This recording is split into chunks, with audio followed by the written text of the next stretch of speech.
ধন্যবাদ জানাবো ভাঙড়ের মানুষদেরকে যে আপনারা আপনাদের মূল্যবান ভোট আমার পক্ষে দিয়েছিলেন বলে আজকে ভাঙড়ের সুদিন ফিরেছে কি ফেরেনি? বলুন, আপনারা ফিরেছেন কি ফিরেননি? এই সুদিন ফিরেছি বলে অনেকের আবার বুকে ব্যথা করছে কথা বলেছি বলে, কিন্তু তারপরের কথাটা শুনেনি, শোনাচ্ছে না। আমি মিটিং থেকে হয় ঢোকার সময় না, মিটিং থেকে বারোবার সময় কথা বললাম, অনেক কষ্ট করে সুদিন ফিরেছে কেউ না আবার এটাকে অন্যায় করে বা এই ধরনের কথা বলেছিলাম, সঠিক মনে পড়ছে না, মানে কেউ দুর্নীতি না করে এই সুদিনটাকে না আবার ঘুচিয়ে দেয়, অর্থাৎ কাউকে অন্যায় করতে আমি বারণ করেছিলাম। ভাঙড়ে এসে ভাঙড়ের মানুষের জন্য বলেছি, এখনো যারা ভাবছে তৃণমূল ফিরে আসবে, তৃণমূল ওদেরকে উদ্ধার করবে, তারা এই ভিডিওটাকে কাটিং করে আমার নামে বদনাম ছড়াচ্ছে। তৃণমূলে আসবে কি আসবে না, ফলতা নির্বাচন থেকে বুঝতে হবে। আমি বলেছিলাম না 4-5 নম্বরে থাকবে, নোটার সাথে লড়াই করবে, সেটাও পেত না। কেন যতটুকু পেয়েছে এটাও পেত না, কেন পেয়েছে সময় আসলে আমি বলবো। তারা এটাকে মিথ্যাচার করে আমার নামে বদনাম করার চেষ্টা করছে, আমি এগুলোকে পাত্তা দিই না।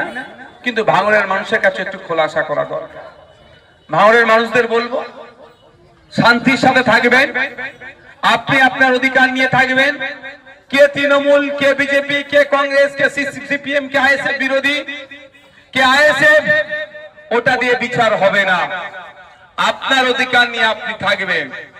আপনার অধিকারে যদি কেউ হস্তক্ষেপ করে, সেই যে আইএসএফ এরও ছেলে হয়, আমি আপনাদের কথা দিয়ে যাচ্ছি, আমার সাথে আপনারা যোগাযোগ করবেন, তার বিরুদ্ধে ব্যবস্থা নিতে আমি একটু কুণ্ঠরোধ করব না। কারণ আপনারা মূল্যবান ভোট দিয়েই তো তোলাবাজ মুক্ত ভাঙড় তৈরি করছেন, গুন্ডা মুক্ত ভাঙড় তৈরি করার জন্যই তো আমাকে ভোটটা দিয়েছিলেন কি মায়েরা, যাতে মারামারি হিংসা না হয়। এই তো আমার এখানে এই দোকান, এই মোড়টাতে, নামটা ভুলে যাচ্ছি, মাথায় মেরে মাথাটা নষ্ট করে দিল, হ্যাঁ, হাকিম বাবু, আমরা ভুলে যাচ্ছি কি, উনি মারা গেছেন তো কদিন আগে, তা আমরা ভুলে যাচ্ছি না। তার বিরুদ্ধে কি ভোটটা হয়েছে তো হিংসা না হয়? তাহলে আপনারা ভোট দিয়ে ওই নটোরিয়াস ক্রিমিনালটাকে ভাঙড় থেকে তাড়িয়েছে, সাথে সাথে যত গুন্ডা মস্তান ক্রিমিনাল আছে ভাঙড় থেকে তারা ভয়ে ভাঙড় ছাড়া হয়েছে। তা আপনাদের ভোটের জন্যই তো হয়েছে। আমি আপনাদের কথা দিয়ে যাচ্ছি, আপনাদের সাথ আমার লাগবে, নতুন করে গুন্ডা মস্তান ক্রিমিনাল সমাজ বিরোধীকে ভাঙড়ে জন্ম হতে দেব না। সাথ দেবেন তো? নতুন করে তোলাবাজকে জন্ম হতে দেব না ভাঙড়ে। যে কটা তোলাবাজ ছিল তারা আজকে ছাই ছুট হয়েছে, সেই সুযোগে কেউ যদি আবার নতুন করে তোলাবাজের জন্ম দিতে চায়, আমার থেকে আমাদের ভাঙড়ের বাসী তারা কি করবো, আমরা তার বিরুদ্ধে ঐক্যবদ্ধ হয়ে লড়াই সংগ্রাম করবো, তাকেও আমরা অঙ্কুরেই বিনষ্ট করব। শুধু চাই কি আপনাদের সহযোগিতা। পাবো তো নাকি সহযোগিতা?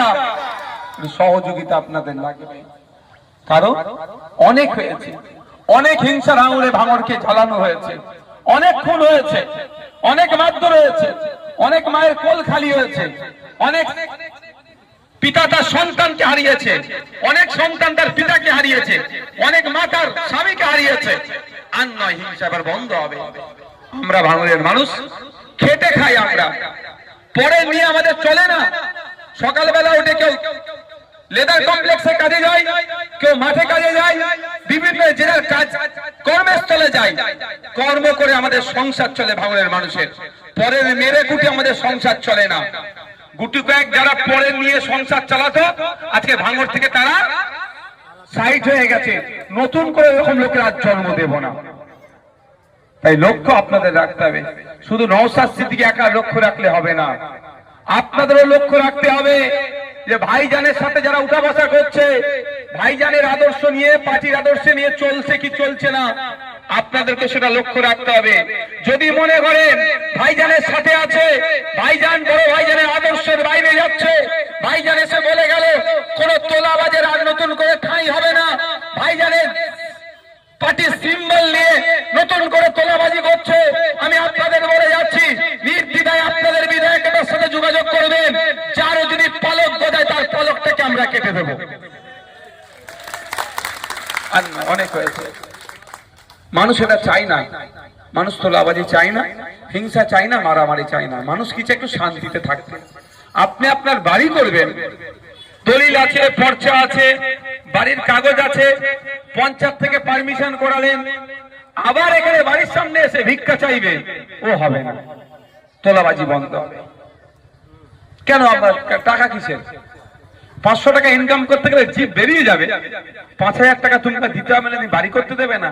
যদি আজকের পর থেকে কেউ ডিস্টার্ব করে এই ধরনের, আমাদেরকে জানাবেন, তার বিরুদ্ধে আইনত ব্যবস্থা করব। সেটা আমার ছেলে হতে পারে, পরের ছেলে হতে পারে। আমার নজরে কারো কে ডিস্টার্ব করা মানে সে সমাজ বিরোধী, তার বিরুদ্ধে আইনত ব্যবস্থা হবে। আর পার্টির যদি কোনো ছেলে হয়ে যায়, পুলিশ প্রশাসনকে বলবে কে ডবল দিয়ে চাপান, সেকশন একে ডবল দেয়।